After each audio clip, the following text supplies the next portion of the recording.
Welcome to South Florida. Yeah. Welcome to South Florida. Welcome to South Florida. Welcome to South Florida. The bottom of the clip, but the gunshine stay high. What them boys still voting in that way. Big plate, get it for the 18 if you straight. Get K and stop hating, it's the motto of the state. A lot of face, but it's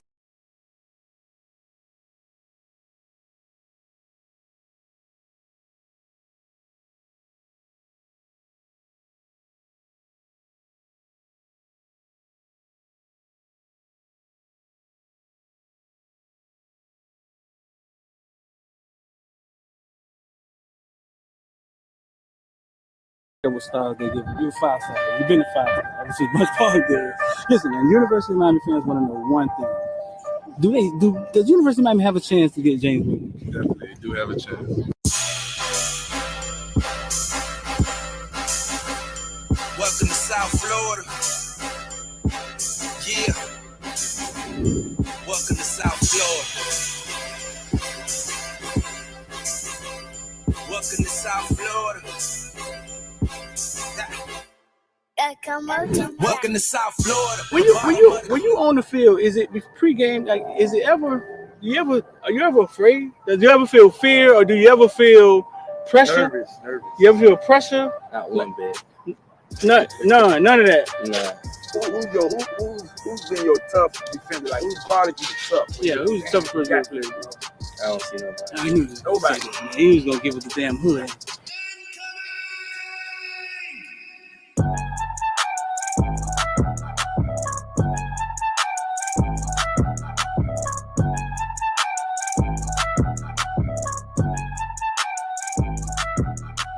That's what I'm for. I'm a playmaker.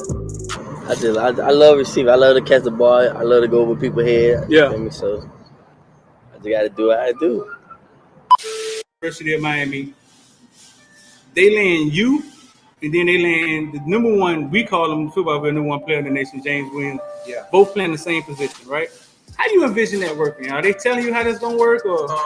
Well, I feel like me and James two different safeties. Uh-huh. And I'm more of the ball hogging safety. He's more of the rangy playing, like you couldn't say like in the box, but like a striker position, strong safety. Right. And I'm more of the free safety. So I already know in practice that's gonna just build great competition. And when the game comes, it's gonna be easy. That's what's So I up. know we go hand in hand because it's like we're the same person. Right. So he has like his strengths and weaknesses, and I have my strengths and weaknesses. And we're gonna he can feed off of me, learn how to, I guess, be more of the free safety, then I can learn off of him, be more of like a closer to the box safety. Right. So I feel like we just gonna make each other better. Yeah, James played free safety. He wanted to play free safety. He was big on that. But James don't never be back at free safety. James be closer to the line than linebacker sometimes. You know what I'm saying? But Yeah, that's his. That's just him yeah. helping his team win. That's his chess. Yeah, that's it. That's him playing chess with the team. I totally Yeah. get it. I covered James since he was that big, bro. I've known him all his life. I just feel like every time it's just man on man. If he wins the battle, then that goes to play. He doesn't break on the run, or if this person like doesn't take that step, or certain things. It just, I feel like you beat your man every play, Right. you got the best chance to stop any team, or vice versa. Yeah. Yeah. 5-star. Lean loyalty. 6'12", 276 pounds. Yeah. And like after that, I just started going crazy. Tackles after tackle. Yeah, the first play was like a tackle for loss for like 6. Yeah. No, they didn't touch you. Like, Yeah, like they did. explain to me, dog. Like, what is that about? Like, how do they not? You 6'5", 300 pounds. I mean, Is it something? Is it a swim move or something you do? Like, they don't see you. You're teleporting. What's going on? I'm too fast for a long. They don't realize you that fast when the game starts. Like, I'm gonna be the best player on the field. Like, I just gotta show the world. Like, I'm the true 50. I'm the next 56 up. The next. I'm gonna just go crazy this year. Like, show people like, wow, at 56. Like, show them like I want to take care of my mom. I want to put in a big house, stupid cars, big pool in the backyard. Put on for my brothers, my nieces and nephews. like coaches. I think all of them boys for like having me here at this like position that I'm in now, because like it took hard work and dedication. Without all of them to guide me in the right path, I wouldn't be here today. So I think all of them for like helping me out. Like, yeah. It's gonna take 3 motherfucking things, and that's what? This nigga bullshit. Big time players step up in big games. All the criticize and all that is over, baby. Big time players step up in big games.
Oh, I was muted. I'm back now.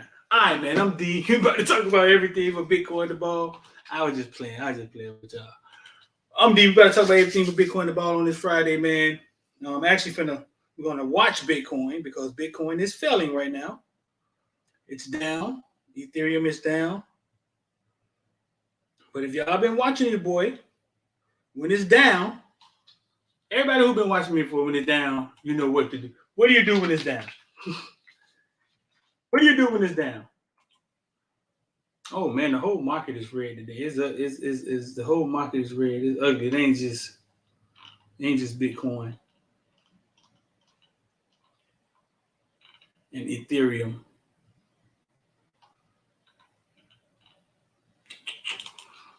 Let me see if somebody answered the question. When it's down, what do you do when it's down?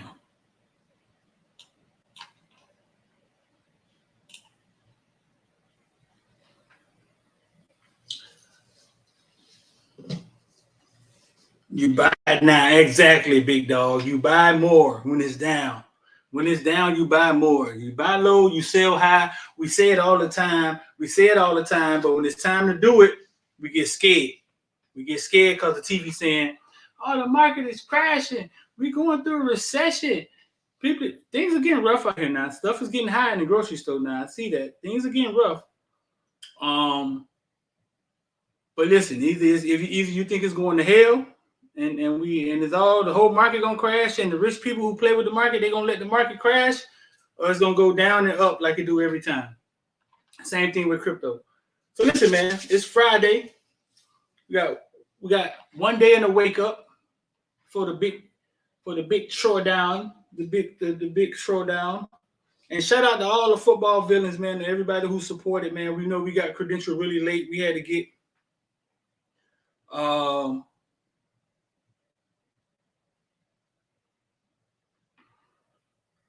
we got credentialed really late. We had to raise some money, find some sponsors.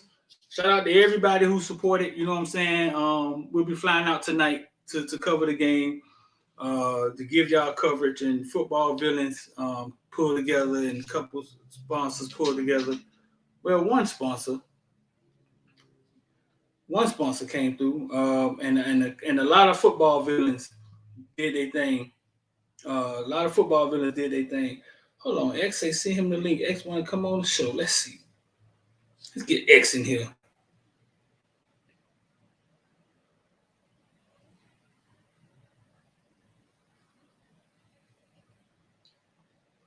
So shout out to everybody that took part in that. Shout out to Coach Hayes last night, man, for doing his thing, man. He probably still asleep. Hope he ain't had to get up and go to work this morning, man. I hope not. I hope not, man. I hope the man had to get up and go to work this morning, man. Cloud have mercy. He bejeebers. I hope not. So shout out to him. So yeah, man, we'll be in present. Well, I'll be going. I'm still fighting for the credentials of our whole team. I've never got my whole team credentialed on the away game. We getting close though. We're getting close. So listen, man.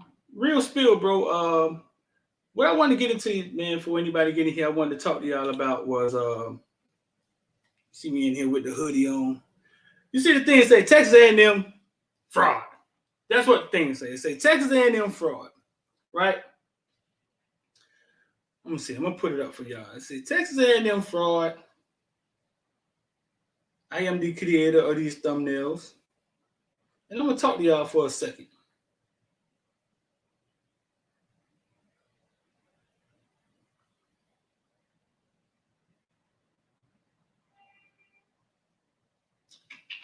Talk to y'all for a second.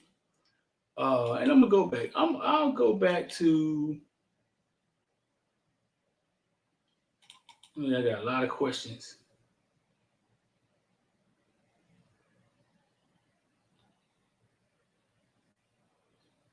The Aggie fraud.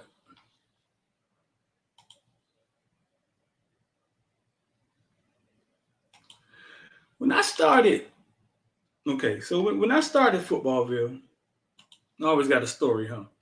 When I started Footballville to basically give an extra game to the community.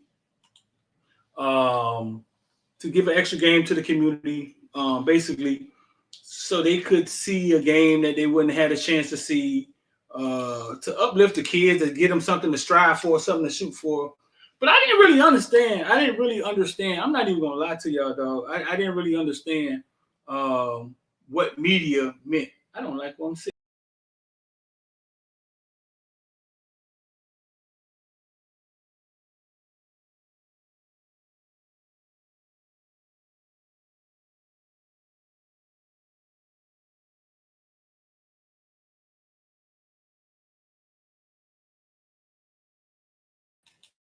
All right, I'm back. I guess I couldn't sit nowhere, but I didn't really understand, like per se, what media meant or what media was. I'm trying to. How could I say it a better way? I didn't really understand the word media. You feel me? I didn't really understand the word, like the word media and what it was. And it took me I used to research. I sound like I'm dumb or something, huh? I used to try to figure out like media, they get access to things. Why do they get access to things? Why do they get treated different? And I slowly started realizing that media basically is there to give to inform the people, have an unbiased judgment, and to inform the people, to keep the people informed of what's going on. That at the core of everything, that's what it's supposed to be doing. You know what I'm saying? That's the purpose of media at the core of everything. Does it always work like that? No. But one thing media does do is disseminates a message and gets the word out. And kind of what people see and hear is what they believe. Kind of what you see and what you hear is what you believe, especially when it comes to the TV, or if it shares across your Facebook more than 3 times. Shout out to Sean Round with the 1999, still putting in work. Damn, Sean Rounds. Who would we be without you, dog?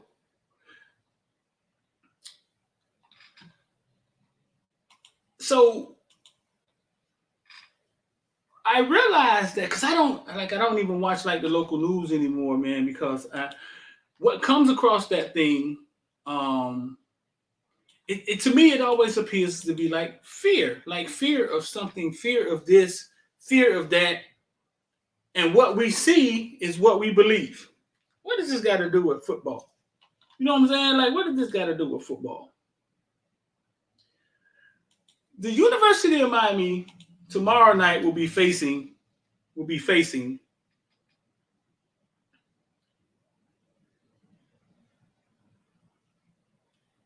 Texas A&M Aggies, led by Jimbo Fisher, who kicked behind at LSU, right? He kicked behind at Florida State for a little bit. They sit in the SEC, and I believe the SEC benefits from media. The SEC is the toughest league. It's the toughest division. It's this and that. Kids want to play in the SEC. I think the SEC basically benefits from media. And what did I say? We believe what we see, what we hear, especially when it comes across that TV. And my prime example of is last year, everybody got to see Alabama versus Texas, October the 9th, 41-38. Texas A&M defeat Alabama in a hell of a game. It was a late game. I remember the game coming on and they said something like, Nick Saban is 13-0 versus in conference. And I said to myself, uh-oh. When they started giving them stats, them blanket stats, Nick Saban is 88-0 versus conference foes for the last 13 years. And I was like, uh-oh. But real talk, we all got to see that. We saw it. Recruiting came around. Texas A&M recruits the highest rated recruiting class. Rivals, and some of y'all trust rivals, some of y'all don't. Y'all trust them when it's your son. When it ain't your son, you don't. Yeah. Texas A&M recruiters the highest rated recruiting class ever. 5-star after 5-star walked in that thing, stamped them. We all saw that. We all saw that. We believe what we see. We didn't. What we didn't see or pay attention to was that Texas A&M was actually 8-4. In the season ended, they was 8-4. Now. I know you're going to jump in here and say, well, Miami, we just talk about Texas A&M. I'm not talking about Miami. I've talked about Miami woes to the point where people sometimes don't think I'm a Miami fan. Okay? We're talking about Texas A&M. We didn't pay attention to Texas A&M going 8-4. We didn't pay attention to Texas A&M in their second game of the season last year in the dogfight with Colorado Buffaloes, who won 4 games last year.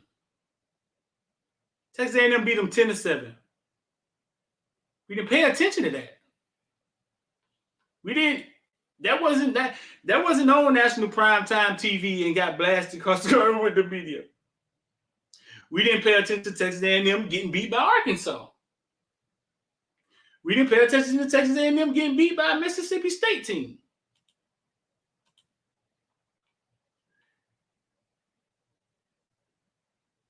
We didn't pay attention to Texas A&M getting beat by LSU team that went 6-7. We didn't pay attention to that. That wasn't on prime time.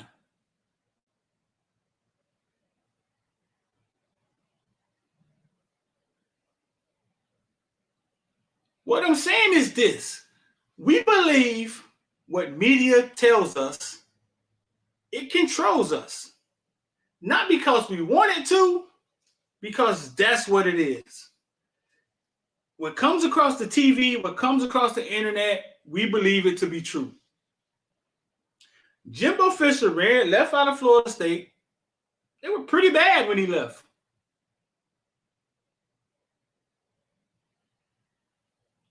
I know people that know Jimbo Fisher. They think he's a great man. They look up to him. They think he's extraordinary to be around. I've never seen a man make more men giggly and fuzzy and warm than Jimbo Fisher. People like him. But the last time we saw Jimbo, he was getting his behind spanked, getting out of Florida State. Texas A&M gave him a big old bag, and we assume that it's going to happen again.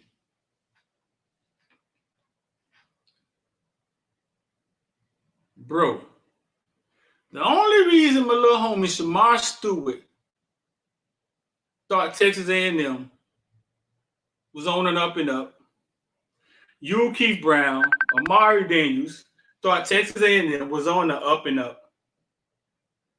It's because of what they saw. That's the only reason.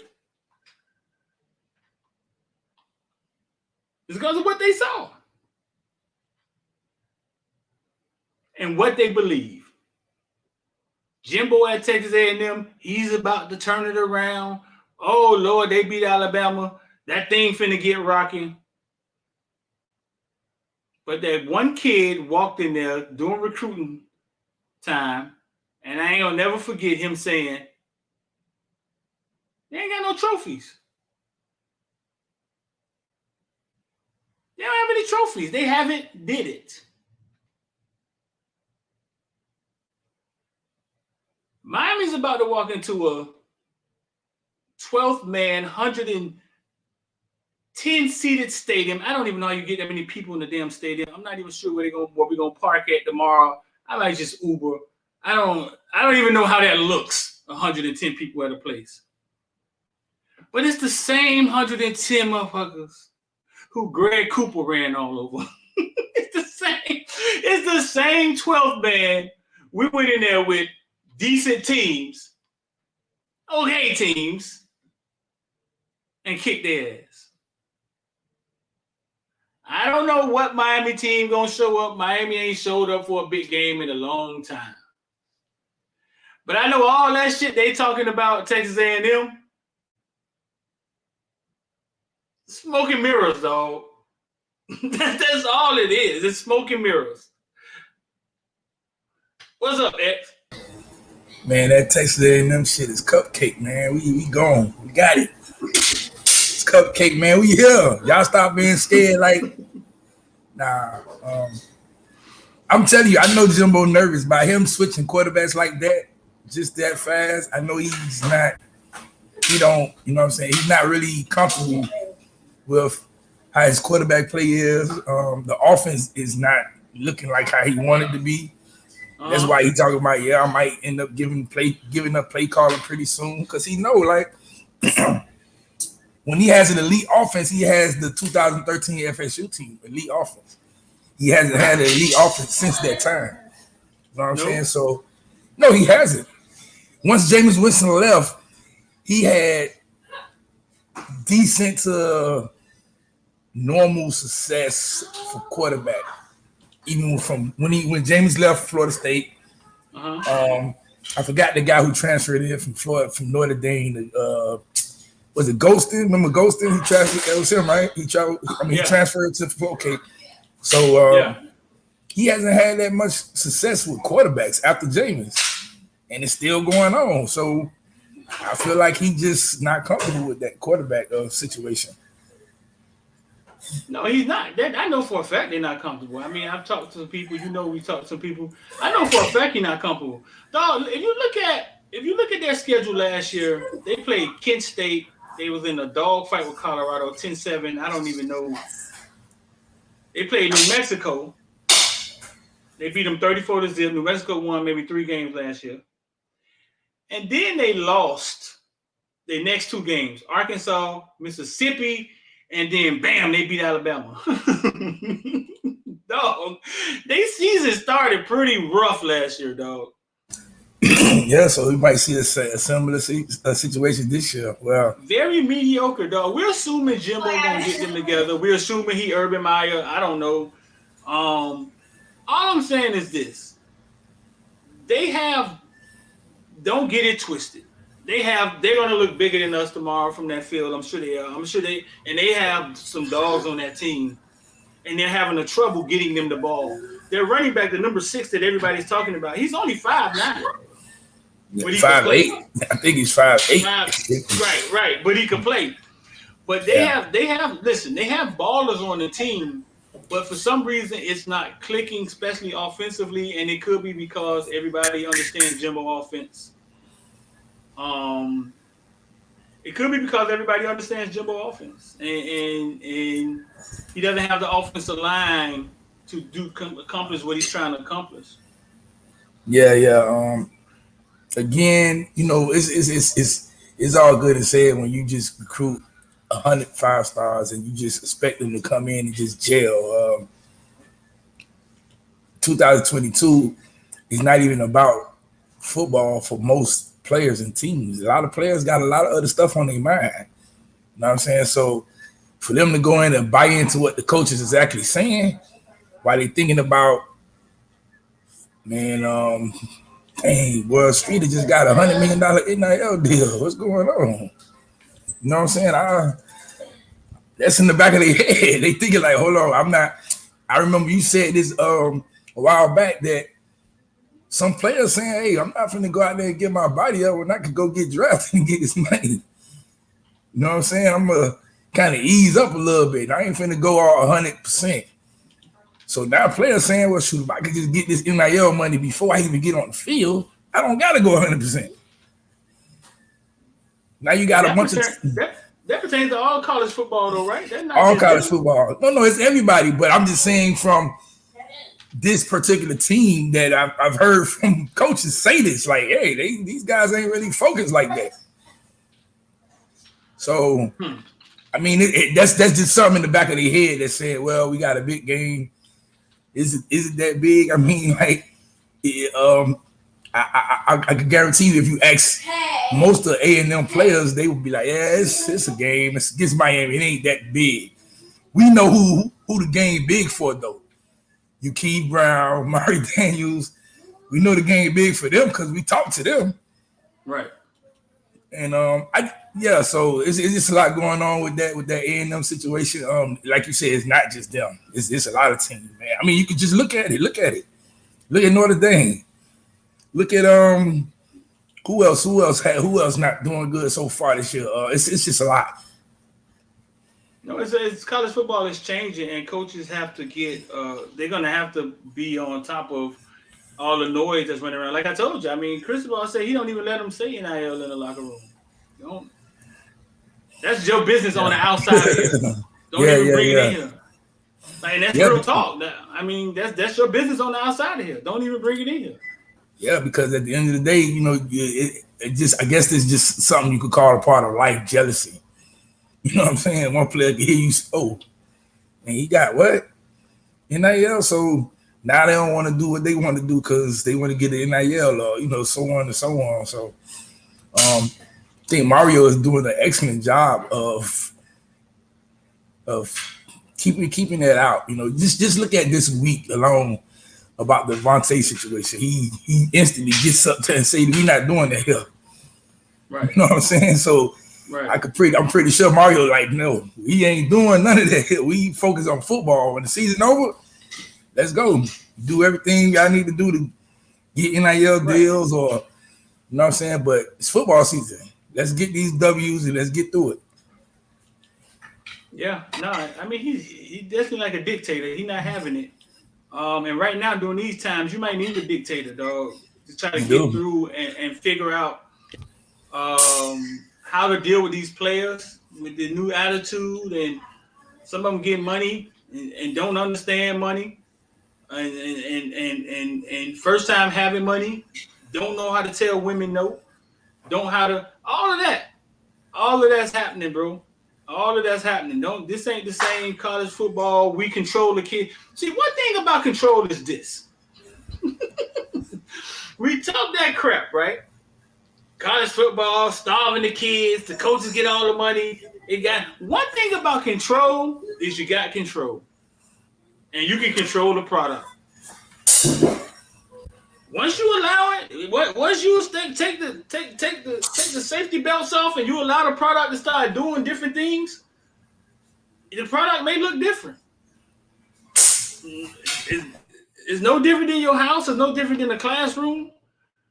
Yeah. We talk that control stuff. We talk that, let the players need to get money. Okay, well, when the players start getting money, the game that you love might look different. Rich, what's up? You ready? When the players start getting money, the game you love might look different. And now what we see is a different landscape when it pertains to college football, and coaches are going to have to rein it in. They're gonna have to rein it in, and they're gonna have to, and they're gonna have to grab control of their program. Because at the end of the day, everybody isn't getting money like that. The rest of the money is just like a larger sum of a bigger per diem. Let's put it that way. Yeah. Enough for a kid to go blow. You know what I'm saying? Enough for a kid to go blow and be broke. Yeah. Get it on the first and be broke by the seventh. You know what I'm saying? Yeah. Because when I read that the Big Ten thing, and they was talking about, them doing the $10 billion TV contract, and then they was how much they would be able to pay each player. I was like, well, god damn, how much money are they actually making? Because if they could pay almost, I think it was saying from 25 to 50,000 per player. If they could do that for 85 scholarship players, just imagine how much money they really making. Mm-hmm. Like, that's just ridiculous. And again, like you say, boy, you give some of them kids that money, how do they act in the locker room? You know what I'm saying? What if you got a coach that's he want to be friendly, buddy with the players?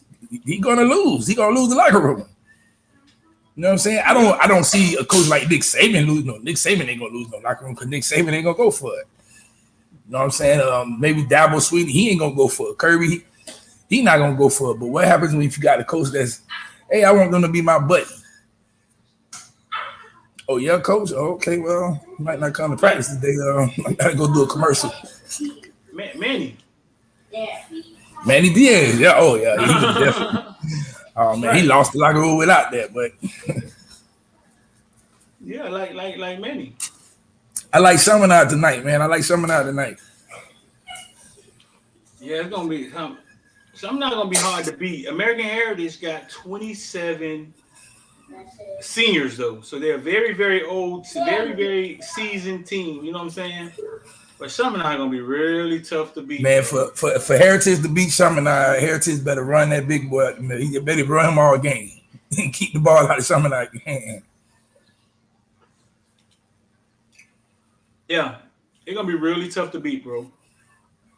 Really tough. So now, bro, I mean, tomorrow night it's a 9:00 game on the Eastern side, right? Yeah, I mean, it's 8. I think it's 9:00 Eastern, but it's really 8:00 in College Station. It'll be 8:00, but 9:00 on the Eastern side of the United States. Yeah. I'm kind of like a little angry that it's that late. Like you're anticipating the game and you're waiting so long. You gotta wait from as soon as you wake up all the way to 8:00 to watch a game. And we excited. We like, man, we want to hurry get it over with because we know we kind of got the upper hand right now. So you don't really want to give that team any thoughts and thinking processes to say, hey, let's do this to you well. Nah, let's keep come to the game and get beat. That's what y'all do. But now we gotta wait 8:00. Well, if it was a home game, it would be better because then you know how I go with the day drinking and stuff like that. When you tailgate. That take your mind off of that. It's a home and home with them. So we play them next year, right? Again, or it's just one thing. We got them next year at home. I gotta look that up. I thought it was a home and home thing. I don't know if it's next year or the year after. I know it's a home and home thing with them. Is it? Yeah. I just don't know if it's the exact same like next year or is it the year afterwards. It might be the year after because I know the year afterwards that was when we were supposed to play them, Notre Dame, and Florida in the same year. So it might be the year after. I think I just went football villain mode to where only the members can comment. I think so. Comments be moving too fast though. No, I think because only. I don't know. I know I was just in on the chat and Well, I think I oh, just you just switched did it. it. Oh, okay. Yeah. I think I just switched it. Yeah. So yeah, bro. So Jimbo has announced that he's gonna switch quarterbacks, right? Yeah. Okay. All right. So yeah, if you're watching it, man, only the members can comment. The members can comment, man. The football villains. If you want to be a member, I know the join button is right there. Join to become a member. So There goes September Jimbo 9th. switched to Max Johnson. Both of those quarterbacks look fast in the spring game, but they said Max Johnson isn't as mobile. You say both of them look fast in the spring game? Hell yeah. Both of them look fast in the spring game. Go watch it. Max, he's I guess you could say he's as mobile as TVD. No, well, he didn't look like that in the spring game. he might be as mobile as TVD. Maybe it was the freshman. Maybe the freshman could run. Maybe it was the freshman. Man, I don't think Max Johnson like that. I mean, I would say this. So two things that come to my mind with Max Johnson being the starter is one, of course, Haynes King dad is kind of big time when it comes to Texas football, Texas high school football. Does that affect them in any way with recruiting because that happened? That's the first question. But the second question is, man, I saw Texas A&M offensive line during that App State game, and they were terrible. In the words of Charles Barkley, they were terrible. I mean, Max Johnson, of course, he's going to stand in the pocket. That means we should have a lot of sacks. I mean, what is he? I think he's a redshirt sophomore. Okay, I'm watching. Yeah, I'm over here watching all his plays. Cause remember he was UM was recruiting him when Rick was here. They have a highlight with all his plays from last year with LSU. Got a weird throwing. I see Timothy asks, which game is bigger, Texas A&M this year or next year? That's an interesting question because next year is when that all the number one class ever should be on the field. So maybe next year. The dogs on the field now. A lot of them on the field. Well, yes, a lot of them on the field now. But I mean, just a season team that should be ready to play for a national championship, stuff like that. I say this year. I don't think this year we thought they was going to play for no national championship. So. Not that we thought that they were, but I just think that this year, what ends up happening is there's a lot of recruiting ramifications to what we do on the field and how we look. Because that's what a lot of people were looking for from Miami. It's like, even if and once again we are all pro Miami, but even if Miami did lose by like 2 or 3 points or whatever, we're trying to look at what they look like.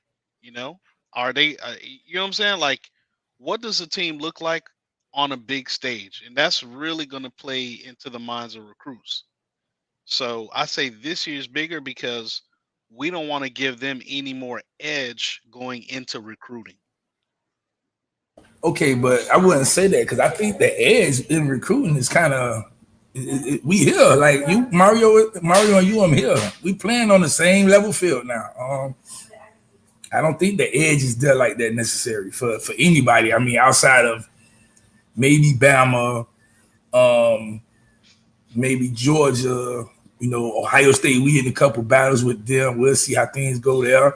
But outside of those teams, I don't think the edge is nowhere near how it used to be. Like, it used to be like a gap, like maybe the state of Florida gap between every school and UM. Is we falling behind, but I think we here with that. Yeah, you play games good, you win, you gonna get the players no matter what. You know what I'm saying? But the players are Yeah. even the players are really saying, "Hey, I like UM." They always like the UM. They just wanted to see UM do something. That's just what I was about to say. They like UM every year, and we usually shit the bed. Yeah. You know what I'm saying? Like they like, I'm really thinking about UM, and then we get blown out by Clemson. They're like, well, here's something funny, right? So check this out. And most of the players are on the team now, actually. After we lose that game to FIU, half of that recruiting class decommitted. So Melo, see what I'm saying? Jacoby, I think James decommitted earlier that season. Man, half of the players in that class that came, they decommitted. Right. And rightfully so, they should have. You lose the FIU, you should decommit. You up.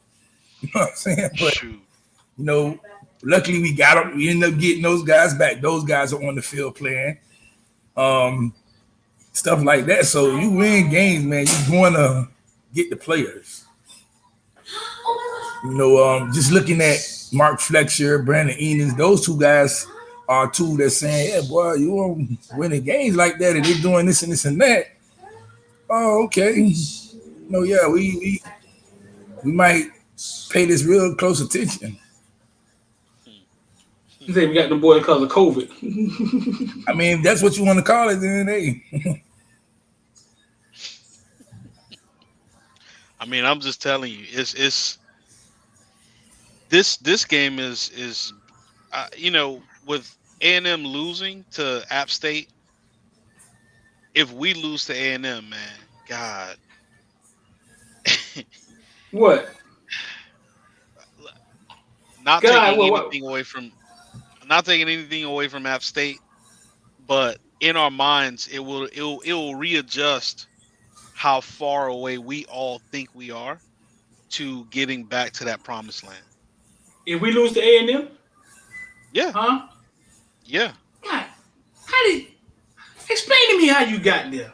Yeah, I'm about to say it. So we lose to A&M, it means we. Let me explain. Explain to us how you got there, Mr. Rich. Well, the way that I got there is one, A&M lost this. So let's put it this way. A&M last year, they had a veteran quarterback, right? They had a veteran quarterback. They had a pretty good running game. They were a lot more balanced on offense.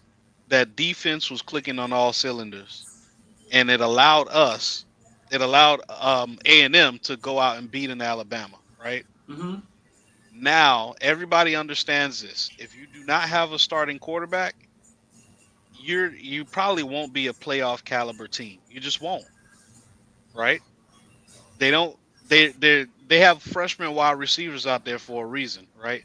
That means who's ever on their roster is not stepping up, right? Who's ever already there. Where the guy that got arrested at? He don't start. Talk about the receiver? Yeah, I don't think he's Yeah, I think he's kind of in the heat right now with Right. So that's what I'm saying. So with all the turmoil, all the trouble going on over at A&M, I mean, you even got Jimbo coming out on a press conference earlier this week talking about, I'm from West Virginia and that's my hometown. I always got love for him. I mean, it's a whole bunch going on psychologically over there. So if we go out and we lose to a psychologically to a team that's mentally inferior than we are,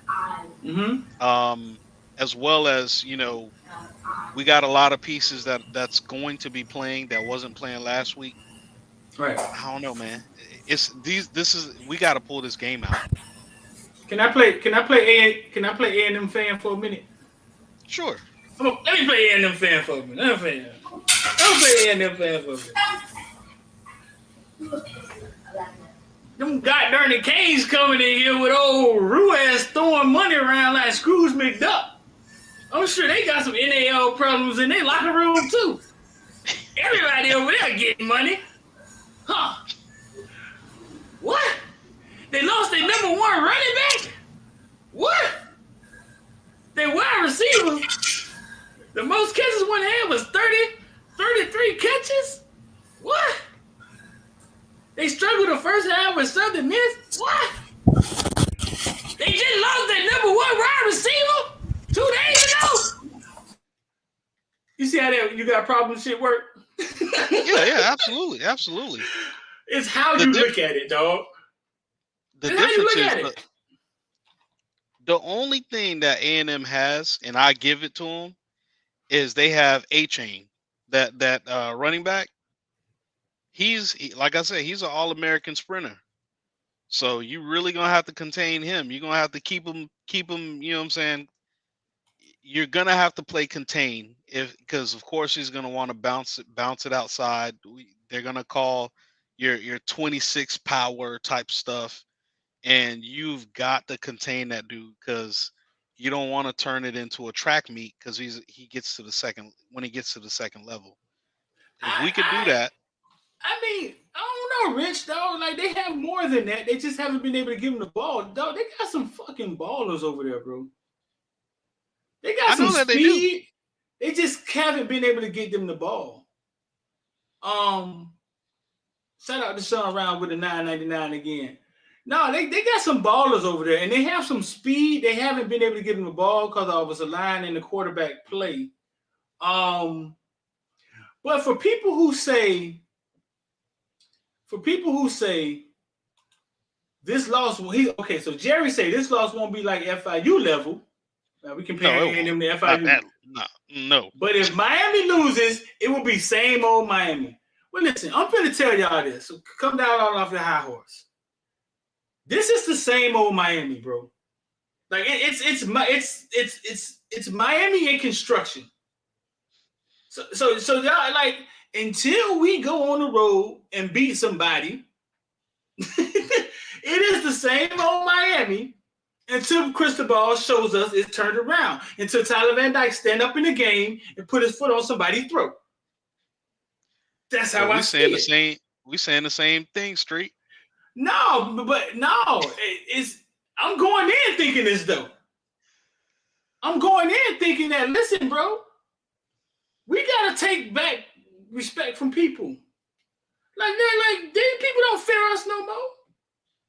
Mm-hmm. So it's not like I'm thinking like, well, we can win the national championship this year, but if we lose to these Aggies that just lost to App State that almost beat North Carolina that ran for 500 yards on us, App State that almost beat us.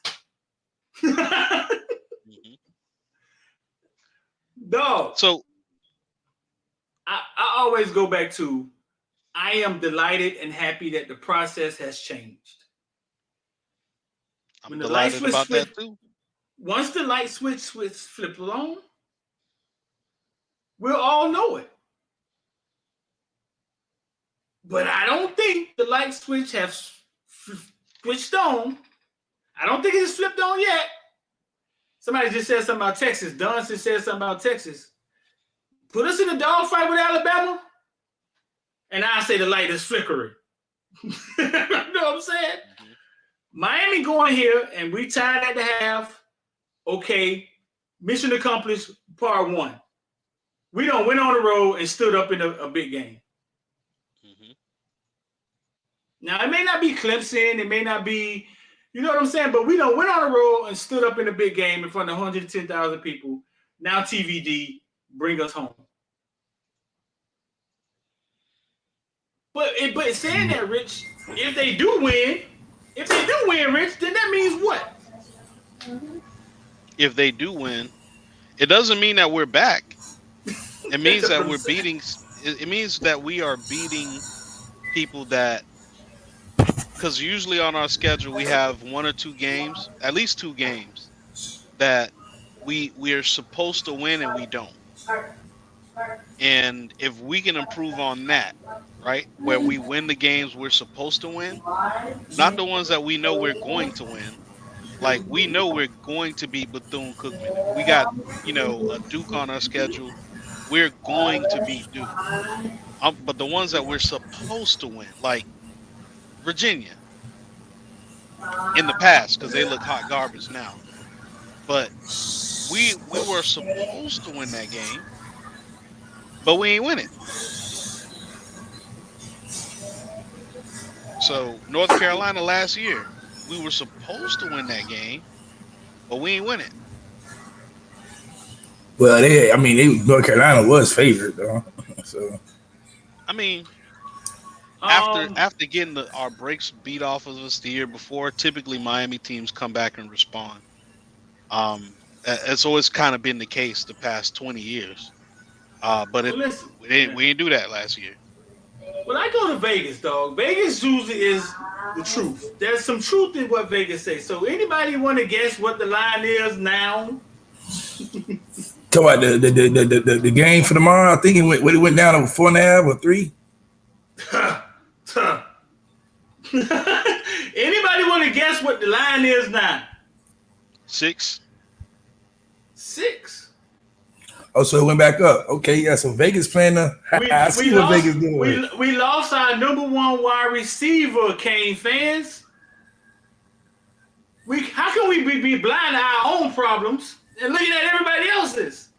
6.5. Okay. 6.5. But you know what?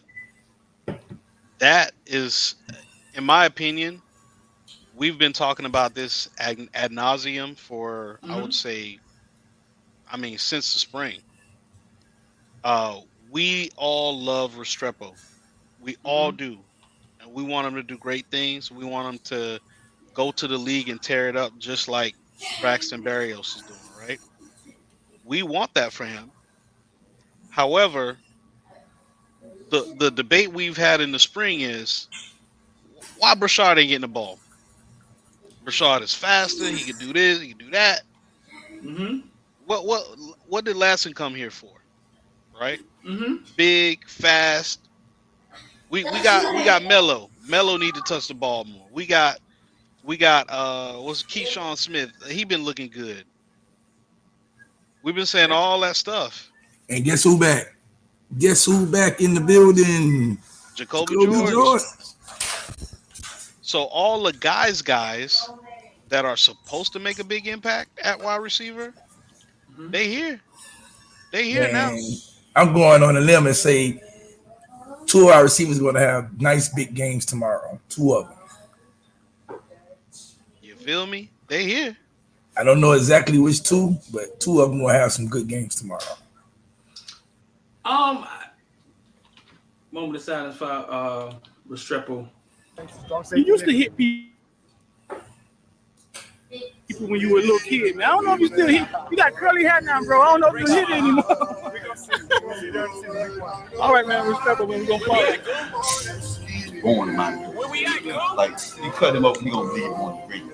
So, like I told him, family too? Family too.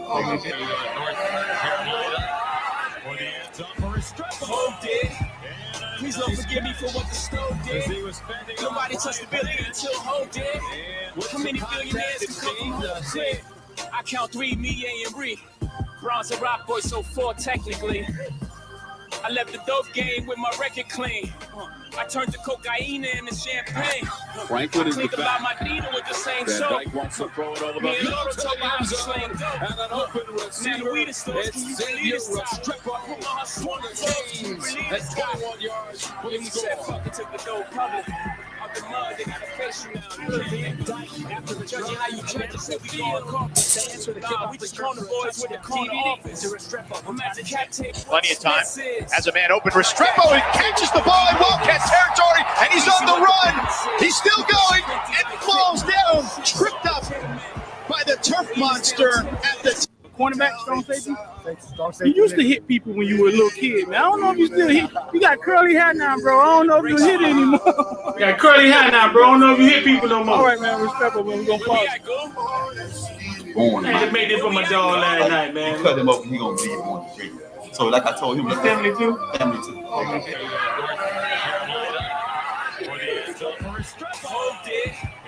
Please don't forget.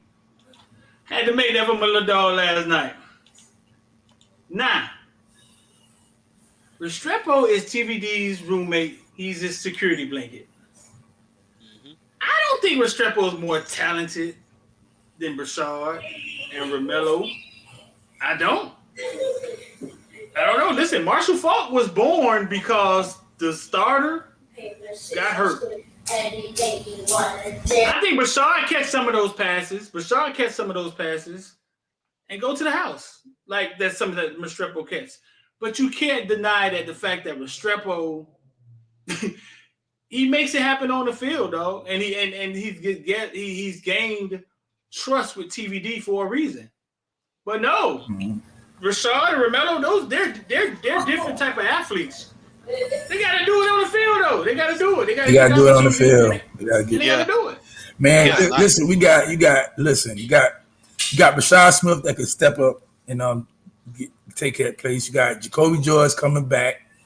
We also got the Rooster who gonna be on the field. You're gonna have some explosive plays coming tomorrow from TVD in that offense. Like, I'm not the least bit worried that X is out. I'm not worried at all. Because what you get with X is you just get a player who's just gonna catch the ball and he's gonna make the first down, he's gonna make the play. I love it. But what you get with Rashad Smith is you're gonna get that 70-yard touchdown. You know what I'm saying? Rashad Smith goes to the house. He goes, you know what I'm saying? And then Rooster too. Like Rooster, just imagine. Like I said, I don't think a linebacker safety could run with Rooster. So if they got him covering Rooster in the backfield, that's a mismatch. So Don say, man, TVD force it to X. Don also made, man, Street will be hyping up Yuki Brown like Rashad ain't better. Don, I wish we had Yuki Brown. That's a damn show. I wish we did have Yuki Brown. Y'all ain't seen the amazing shit I've seen Yuki Brown do, dog. Amazing shit, fool. He's in a place where, kind of like what our problem used to be. All this talent, O-line issues, quarterback issues. And nobody could shine. I was just about to say, you Keith Brown, wish he had us too. Yeah. I mean, Yuki Brown, I'm sure he wanted to come here. They picked Rashard. But I mean, at the same time, it's all like, it's the same argument. Like, 1A, 1B. Rashard has made plays already on the college level. He made plays before Yuki Brown even got on the field. He had a faster opportunity, probably. So it's not like saying, I hate having these conversations sometimes. You know what I'm saying? When it's like, give me Yuki, I'll take Rashard. Okay? You want Rashard? Okay, give me Yuki. Let's go to war. And it's kind of like that. You know what I'm saying? So, yeah, we talked about Max Johnson. Yeah, so I was going to get into Restrepo, but y'all got into it already. So what do you think happened? So I reached out. So Jacoby George, the word is, listen, hell no, I'm not third string, is what was said. I'm in the rotation. I get a shot. I'm not third string. I ain't in, you know what I'm saying? I'm back in this thing, and I can't be in the rotation. Jacoby George, talk to us, man, ex-rich man, about Jacoby George last year and his position that he would play this year. I know Romello practiced at every position. Jacoby George will be what? Jacoby George can play all three. He can play the X, Y, and Z. He can play all three wide receiver positions. I think now that Restrepo is out, he'll be used in the slot a lot more. Right. Because he's a blanket. He could be the security blanket also because he got the best hands on the team. So, but last year, Jacoby was basically backing up Rambo. He was basically backing up Rambo last year. So Rambo leaves. We expect for Jacoby to be the Rambo for us this year. So I'll ask this. So Jacoby George has the best hands. Restrepo ran the best routes, and Brashard, Brashard is the most explosive. I feel like that's almost a good thing for us to not have all three of those traits in one wide receiver. I know that we're still trying to look for a wide receiver that has all three traits. Right. But because we have three different individual receivers with three different individual traits that make them special. Having one of them go down is, us having that next man up mentality. So Kyle Melo does have all three of those traits, but Melo, I would say if Melo, Brashard, Jacoby had a foot race, Melo will probably come in third. No way. So No way. Stop that. Stop that, he Rick. ain't coming in first. I mean, yeah, nobody's gonna beat Brashard. Brashard gonna beat anybody, but don't say Melo's gonna beat Jacoby if he's having a foot race. You think it beat Jacoby? Yeah. And Melo might be the best route runner on the team. Look at the game that just happened. Whether it was Southern Miss, the game that just happened, that pass that TVD threw to Melo. You see that route? That was an NFL type route. Yeah, the way he almost scored. Yeah, that was an NFL type route that Melo ran. Maybe if Melo had another 10 pounds on him, he would have gotten in the end zone. Maybe, but I would say that Melo is very So all those kids that we got last year, all of them are good football players. They're very intelligent, have a high IQ for football. And, you could see it. I mean, Melo got the ball. He already knew what to do. He turned it upfield. And like you said, he just didn't have that extra, muscle that he's going to put on by the time he's a senior. And, but you could see those traits. So I will say that is probably, it stands out the most with Melo than anything. But at the end of the day, talking about the A&M game, I know we're all excited about seeing like who's gonna be that dude. Redding, Keyshawn Smith. I know we ain't even talking about them. Melo, Brashard. Like who's gonna be that dude? How are they gonna distribute the ball? Are we gonna see Arroyo? Is this gonna be a come out game for him? And can TVD get that monkey off his shoulder? Because a lot of people like, well, if you ain't got your safety blanket in there, then you're gonna be a little rattled during the game because your safety valve not out there. But yeah, is he going to be a point guard where he distributes the ball no matter what the name on the back of the jersey is? So we want to see that. We want to see what happens. I keep saying people talking about us losing X is no big factor. He's not a game changer. Okay, so listen. We're gonna go back to Braxton Berrios. Braxton Berrios senior year, how he was the most reliable receiver on that team. That's exactly what you're losing with X being out the game. The most reliable receiver on the team.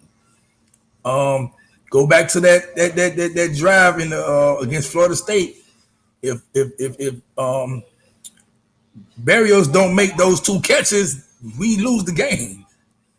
You know what I'm saying? So just think, Restrepo, he can make those two catches, and it don't have to be dynamic, but he'll make the first down and keep this drive going. That's what you're losing. That's important. I mean, we all love the big 70-yard plays. We love the big 60-yard plays. We love that. But sometimes you just gotta keep give me 7 11-yard plays. We close to the end zone now. Right. But that's why we got a pretty good. I'm happy that we have a pretty good running game, because what X would provide, we could actually get it back in the running game. If we are pushing 5 to 6 yards a clip when we run the ball, I think the void that X leaves, you could kind of supplant that with the running game, and then that way you still have the opportunity to do what you need to do in the passing game. I remember Clemson doing this because Clemson was god awful at running the ball before they got CJ Spiller from Florida, right?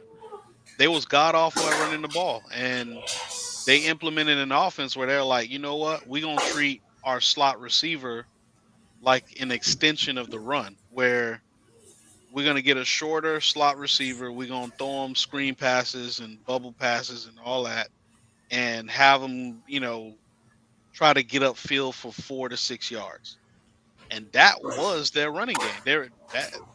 And then they started running the quarterback for 3 or 4 yards because they just could not run the ball. So we're gonna have to do something similar with our run game, where we're like, we know we're dominant, or we can be dominant with our O line, and our run blocking is the strength of our O line, in my opinion, from what I saw. Maybe we try to mix it up where we get 5 to 6 yards a carry. And then, of course, you're going to get that defense to crowd the box. You're going to throw it over the top. You got Brashard, who they do have lengthy corners, but one of the worst, some of the worst receivers for a lengthy corner to cover is a receiver who just got blazing speed, like a Brashard. So. Yeah, so here's a stat line too. I mean, I don't know how much we want to pay attention to it, but the first 2 games, has been averaging 73.5 plays per game on offense. So going back to that App State and Texas A&M game, App State kept Texas A&M offense off the field, and they kept their defense on the field. Their defense was tired in the fourth quarter. Right. So that's another thing. Like, remember when Mario came and got it, they're like, oh, well, y'all just gonna run the ball. I'm like, that's a bad thing. you keep the other offense off the field. That's a good thing. That's true. You know what I'm saying? That defense on the field in the fourth quarter, they don't want to tackle. Man, Coach, boy, we tired. Thad coming down the hill. Thad getting 6 yards per carry. They tired. Paris getting 5 yards per carry. They tired of tackling. You know what I'm saying? So it's a whole lot of dynamics, man, where I feel like has the upper hand. Cause I just, like I said it earlier, I just didn't think Texas A&M was that good. I mean, granted they got all these good players, but I just didn't think they was like that. I said, they gonna overlook us because they know they got SEC games. That's more important to them. This game is just another game right now. Granted, they lost, so now it's a more important game because they don't want to lose going into the SEC play. But they still looking like we got to get through this SEC schedule. You know what I'm saying? They can lose tomorrow. And then say, okay, well, we beat Arkansas. Might beat Bama again, beat LSU, whoever else they play. And you be like, well, okay, they still could go to the SEC championship. But, they lose tomorrow and then lose the SEC. It's like, oh, well, your season is done.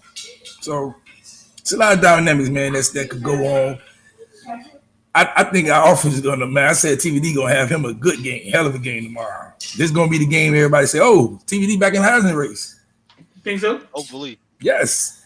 Shout out to Gary Goins, man, with the 499. We need to win first down. We need those big boys to be locked in. Yeah, that's true.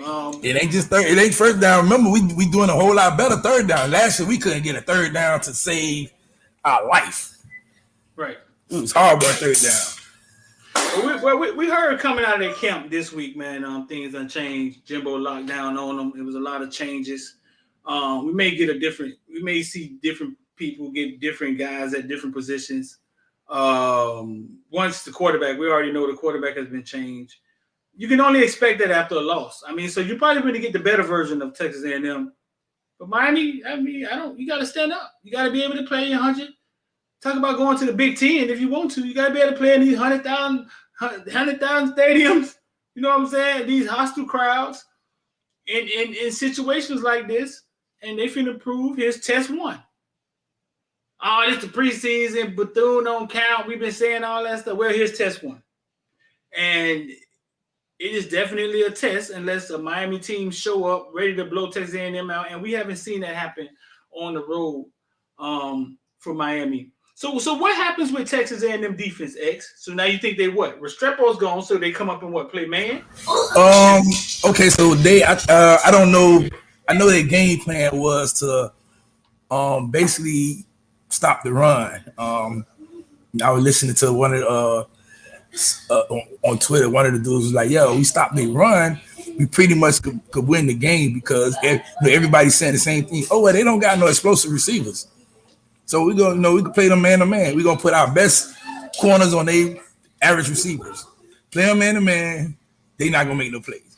Let's make sure we don't allow them to run the ball though, because if they run the ball, now things get tricky. Where we might have to take that extra man from the back, put him in the box." We might have put a slow guy to cover the linebacker. The tight end, he get beat, stuff like that. So, their whole thing is let's not let them guys run that ball. Right. So they had a hard time stopping App State from running the ball. I don't know if App State was catching them off guard because App State was running the ball 39. They were running the ball. You know what I'm saying? Yeah, they had a 225-pound running back who was the same mold as that, and they was just sending them. They were like, "Hey, here's the ball, go right up the middle." It wasn't doing a lot of zone. They was doing like a lot of zone stretch, because App State was doing a whole lot of 12 personnel too. That's why I'm saying if we do 12 personnel, we can kill them. But the only bad thing about that is Mallory has to become a blocker, and that's not good.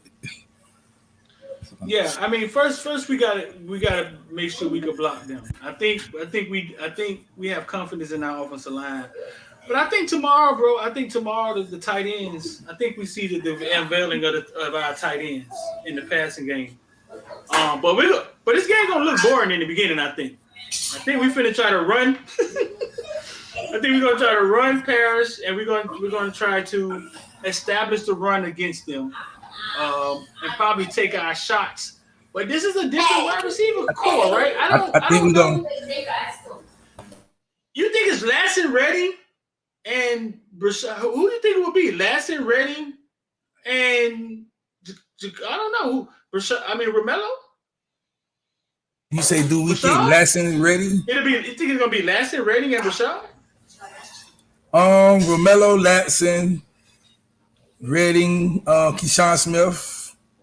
We keep forgetting Keyshawn Smith's name. Keyshawn probably him and Restrepo are the two receivers who had over 300 yards receiving last year. They came back this year, so we keep forgetting Keyshawn like he's not there. Keyshawn is there. He's reliable. I kind of feel like you say it's gonna start off slow. I think we're gonna go off try to beat them up top like early. You think so? Yeah, I think. But this is the type of game that you do that. That's not establishing the run, and then come back to the run. Yeah, and then come back to the run because you can run. You can run. You get them off guard when they saying, "Oh well, now we got to start. We got to sit back and cover 3. We got to put our best safety over the top, deep third, fourth quarter, stuff like that." And now they only got like maybe 2 linebackers or 2 linebackers in the middle of the field. Man. You get them off guard. I don't feel explosive with Lasson, Redding. Give me Keyshawn Smith. Take a shot with Key. I don't feel explosive with Lasson and Redding. What am I missing here? Well, obviously, I don't either. Well, it's real tricky. It's tricky because from what we've heard, Latson got burners. He's not looking like he's that guy. But we haven't seen him play. We haven't seen him play at that speed. The same Mike Harley thing. Like we don't see him play at that speed, so that means it's not there. That means it's not there. If you're not playing that fast, it's not there. Restrepo gets on the field and make plays. We don't care what he runs in the 40. Yeah, he plays. True. He plays on the level of I make plays, whatever that level is. We saw him do a 9 route versus Alabama. Yeah, he can run a 4.7 and people will be like, that's all right. It's Restrepo though. He gonna make a play.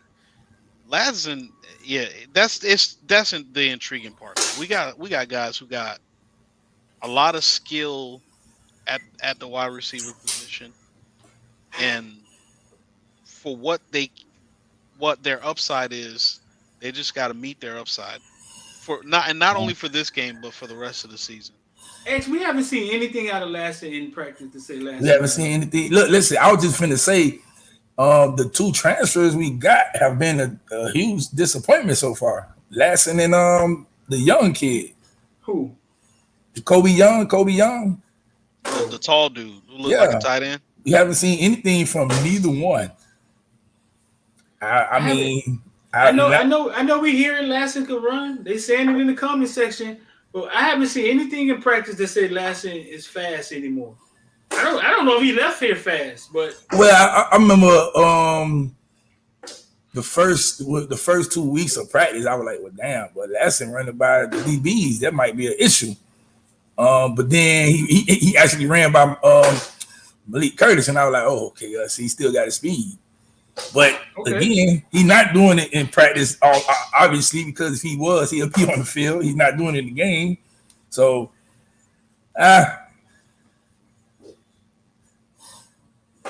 but it's still, you still got Brashad Smith, who they could go deep with. Keyshawn Smith, who they could go deep with. Jacoby, Romello, Redden. You might even see some Isaiah Horton come in the game because he's a big physical wide receiver. You think so? Yeah, I mean he might could come in and get us a couple catches or a first down here and there. But Lassen and Kobe Young, man, I just don't know, man. Like Kobe Young, man. What about Kobe Young? I don't know, man. I said, like, why we was gonna take a receiver that was not gonna come in and start? Like that didn't make no sense to me. I mean, I think they liked him on tape. Yeah, that tape show lied. No, I think they liked him on tape. But we know they liked him on tape. Oh yeah, they loved him on tape. But that ain't adding up so far. He's here, and he's not obviously beating anybody out. Him or Caleb Johnson. Like I'm thinking, those 2 guys they coming in to get a start job, but neither one has. I don't know what that's about, though. The linebacker. Yeah.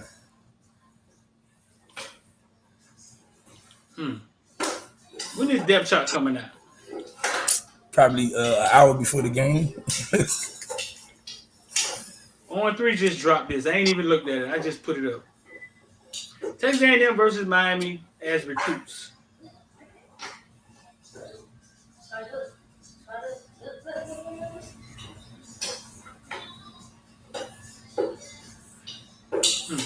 So they got Corey Flagg as our top linebacker. Oh, okay. Well, I see. There's Corey Flagg. He's starting. Okay. Antonio Johnson. Why did they pick these players? I guess they picked who started last game or stuff like that, and who's going to start this game. So,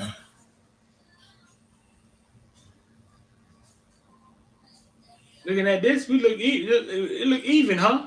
No, okay. So Streeter, the other day I said if you look at the 2 depth from the roster from each 2 depth of A&M and then 2 depth of UM, we damn near basically even, and in some points we might have the edge actually. The Manny conversation again. All this damn talent. All the talent, man. You can't do nothing with it, man. But I think we got some players, man. I think James and Leonard gonna have a real big game tomorrow, man. That's a good question. So, do you think that the defensive staff lets Leonard eat? And Leonard finna eat tomorrow. He finna eat a whole buffet tomorrow. He eating. What you mean? You think he gonna be out there more on the field? Yes, because he's making the plays. Yeah. Because the first 2 games, I'll probably, especially Southern Miss, he's probably out there maybe 15 snaps. Who, Leonard Taylor? Yeah, he wasn't out there a lot. I gotta look at that chart, that the snap chart. I think they're gonna make. He got to eat. Okay, so this game is more of a. I need the right guys on the field at the right time. I can't just keep. Yeah, we're gonna rotate, but I can't just talking about. I'm only gonna get LT 15 plays, and then everybody got 15 plays together. Oh, you do that, you might have a problem. You know what I'm saying? Let LT get his 30 plays. Let Jackson get his 30. Let Mesidor get his 40. You know what I'm saying? Stuff like that. Hopefully they only on the field on 30 plays. That means we win in the game. They only on the field for 30 plays. But yeah, I think LT. I definitely know LT and James they gonna have big games tomorrow. And maybe no, not even maybe. Cam gonna have a good game. Don say, Streeter, have you seen the DB stay in front of Melo? If you're just getting here, bro, and you're watching us, man, only the members, the football villains, the members can comment. Nothing happened to YouTube. Only the members could comment. We turn that on every now and then. May start doing it more often. If you want to become a member, you just hit the join button. I think YouTube giving you half off the first month, like $2.99. And 786-405-9499 if you want to get down with IOD Squad. I was just talking about this yesterday. I have never seen anybody stand in front of Melo. I saw Ricks, the LSU DB who transferred out to Bama, try to guard Melo in high school, one-on-one, IMG. He could not guard Melo one-on-one. Melo problem is that I don't think his practice habits translated to Miami, to University of Miami. And sometimes that puts you behind the curve or in the doghouse a little bit. And that's what we're hearing. These players come from all different places, man, all walks of life. You take it like Lorenzo Lingard, you know what I'm saying, who told me on camera that he had one coach his entire football career and they didn't call plays, basically. Like they didn't. Eduardo Clement once sat me down and talked about his frustration with ISIS offense, that it wasn't real football. That's how he explained it. It was a convenient system for them to run in high school, but what he said was, once he got to college, it was like he didn't know football. That's how he said he felt. So you have that sometimes with these kids. No, I've never seen anybody stand in front of Melo. Hold on, you for real, Streeter? Because I think we seen one guy stand in front of Melo, and he's playing on the other team this week. Keith. He stood in front of him, or Melo stood in front of him? Melo guarded him. My bad. Melo guarded him. Melo guarded him. My bad. Melo guarded him. Yeah. Melo guarded him. No worse than versus. Yeah, my bad. Yeah, Melo went and guarded you, Keith. Yeah. Yeah. So when Melo get his shot, if they don't break him, if they don't break his spirit, you know how college football fucking do sometimes.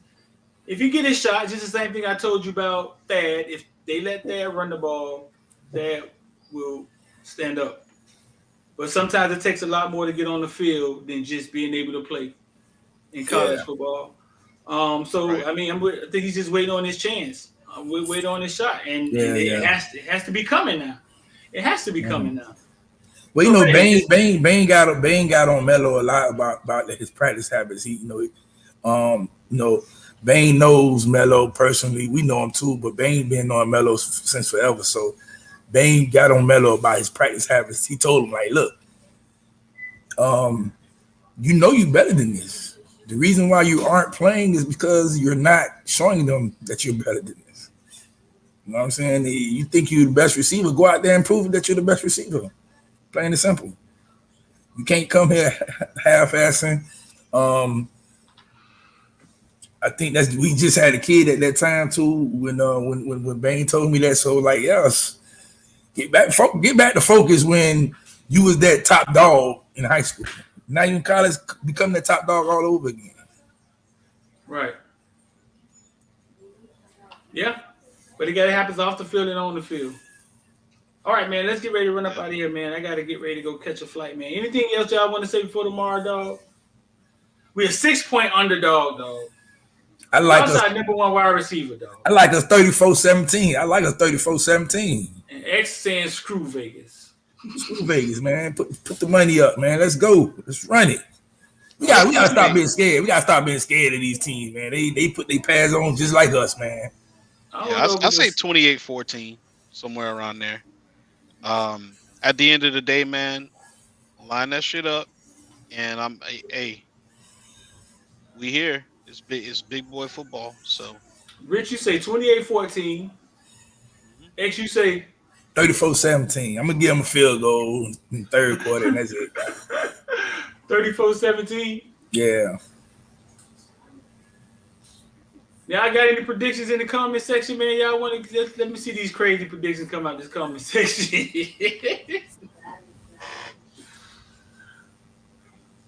Once again, Vegas has us as a 6-point dog. X said on his computer it says 6.5. Yeah, 6.5. 6.5. And I kind of knew it was going to go up like that because Vegas play these funny things.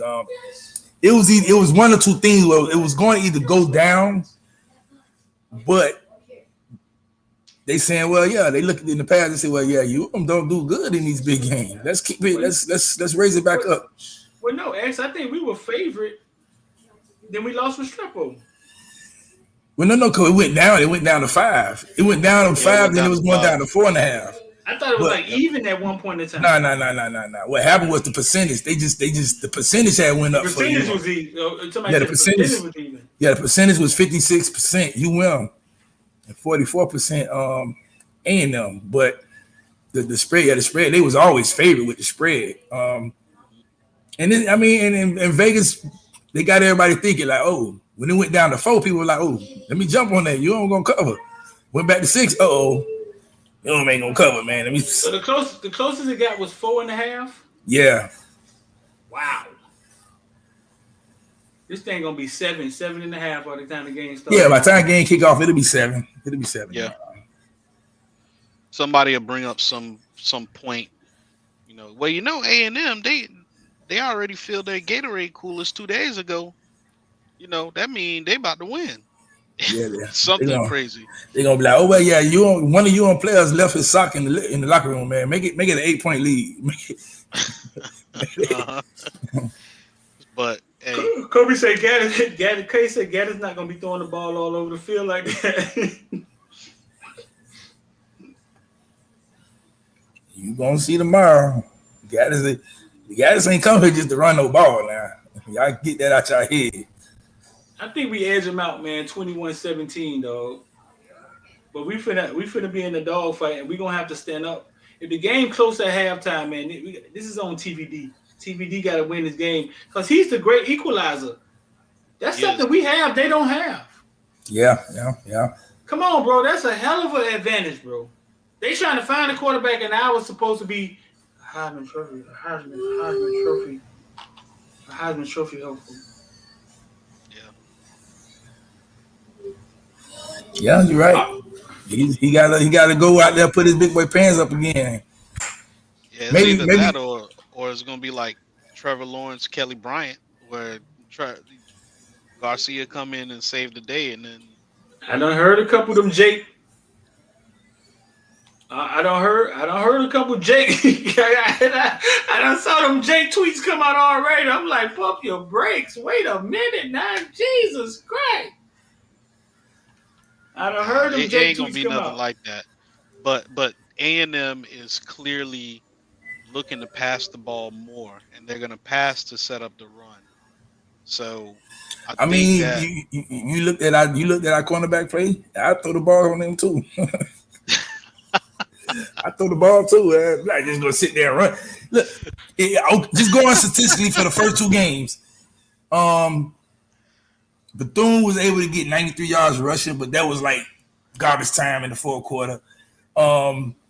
Southern Miss only had like maybe 30 yards total rushing, I think. So teams haven't been able to run the ball. I mean, that's just regardless. Whoever we played 2 teams that couldn't run the ball on us. They benefited a lot more passing the ball. So, right. I mean, if I'm A&M, I'm like, yeah, let me throw this ball up and down this field on them guys. Before we get out of here, did anybody figure out what happened to Frank Gore? Like, what was that about? I think they were saying they didn't want to overuse him in that game. They prefer to like wait for the conference play. Yeah, that was weird, dog. That was like, cause I found a video, bro. I'm gonna show y'all before y'all get out of here. That was kind of weird, dog. But then we come down here like that. It was smart though. It was smart. Yeah, it was smart, but then it wasn't. Like, what are you holding them back for? Like, you think you got a chance to win? Go ahead, man. Play ball. He's coming home. He want to play. Obviously he wants to be the man in front of his hometown. Y'all kind of took that away from him. Well, you said it. You said it, X. Yeah. The coaches probably was like, "Yeah, we're gonna give him a hell of a game, but we ain't gonna win." And that was probably, you know what I'm saying? Like, that was probably the game plan. I actually found this out here with Frank Gore Jr., future Heisman, dual threat quarterback. We're going to Miami next. We're going to Miami next year, and we're gonna go to his hometown. Hey, say Sippy Squad to the top. Sippy Squad. Yeah. All right, we're hanging out here with Frank Gore Jr., Sippy Squad, future Heisman. Dual Frank down there saying Sippy Squad. Man, we're going to Miami. We're going to Miami next year, and we're gonna go to. So they was excited about coming back to Miami. Real excited, man. Real excited. And then they give him ball 7 times or something? He was like, yeah, man, I'm gonna have all my peoples in the stands, man. It's probably gonna be over 100-something people for me alone. But we know how these things work, though. We know. I mean, it's a money game. They got their, I don't know what it is, 1.5 or whatever. And they were like, we out. We not gonna get up. We paid them 1.5. I don't know what we paid them. I'm just saying we paid them some bread. We paid them some bread. I think it's private. I think that's by us being private school. I don't think they ever going to announce how much we paid them. Because even when we play Bethune, they don't never come up with a number, a specific number. That's what Dion said. Dion was naming off all the HBCUs that got underpaid, and he was like, "We still haven't figured out Bethune yet." Now you're not gonna figure out Bethune. You ain't gonna figure it out. You're not gonna figure out Bethune. The numbers ain't coming out. We went ahead and gave them $250. But all right, man, let's get up out of here, man. I got a lot on my plate, man, and X, man, I gotta set up to where you can get $50 free bet. I'm gonna send it to you so you can bet on some games and wait until 7:00 tomorrow night, fool.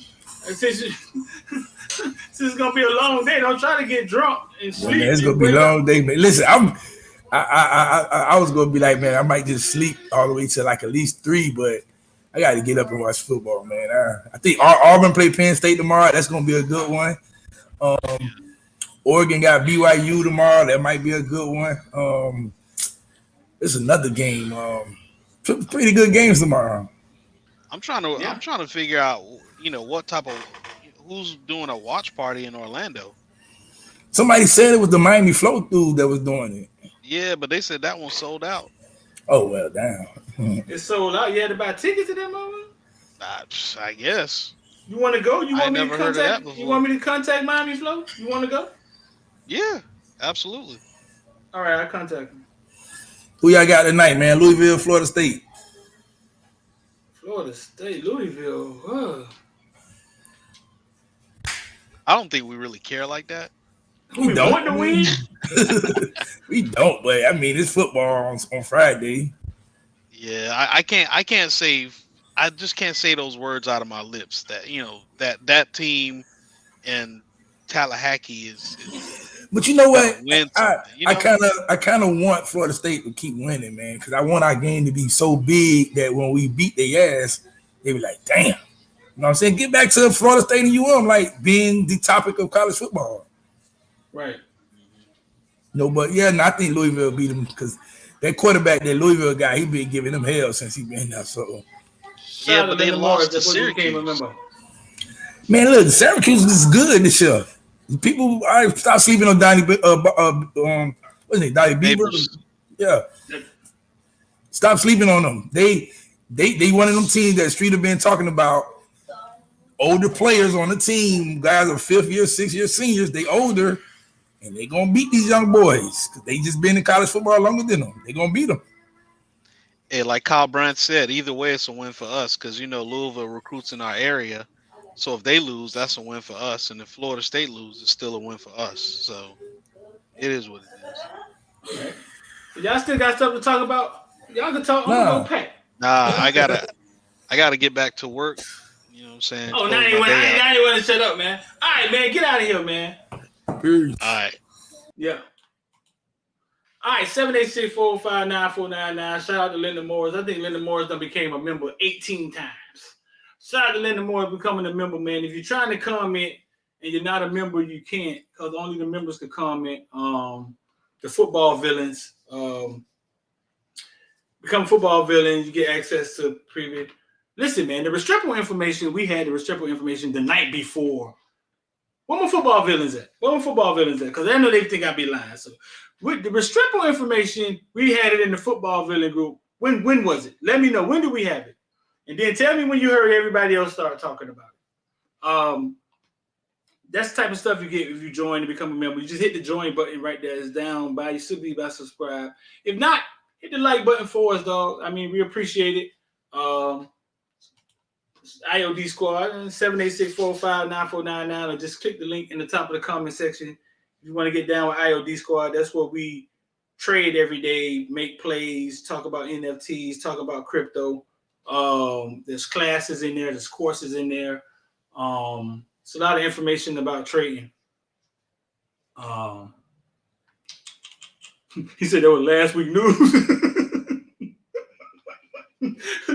Right, dog. The people, the football villains, the people in our private group, the members, they have, and shout out to the members because they have information sometimes, and they don't.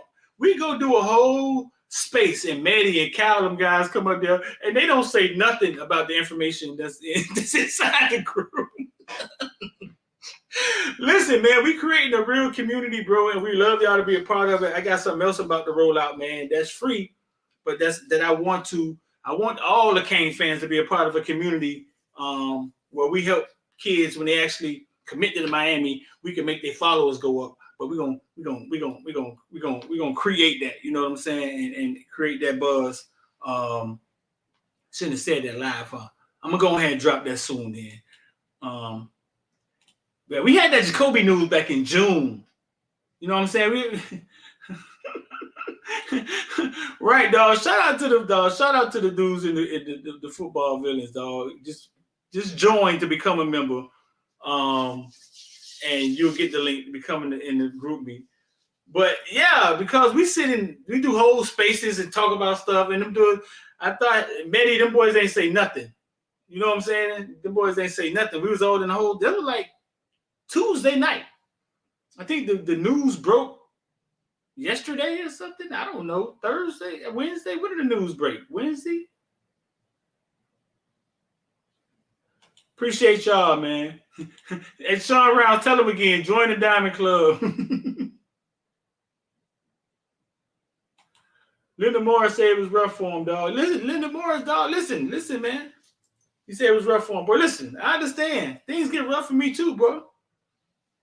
You have a business going, you investing. Your investments is your investment. Those people think, man, you got investments. It's investments. Like it's not there to take to the publics. It's there to grow. You know what I'm saying? You got a business. I understand. Things do get rough, dog. I'm sure things get rough for all of us, but Sean Rounds. No, I'm just joking, man. But things get rough, bro. I understand. Listen, bro. I totally understand, dog. I totally understand. So listen, man. We got one day in the wake up, dog. Don't put off tomorrow something you can do today. The rest of your life could be seconds away. I'm D, and I'm up out of here.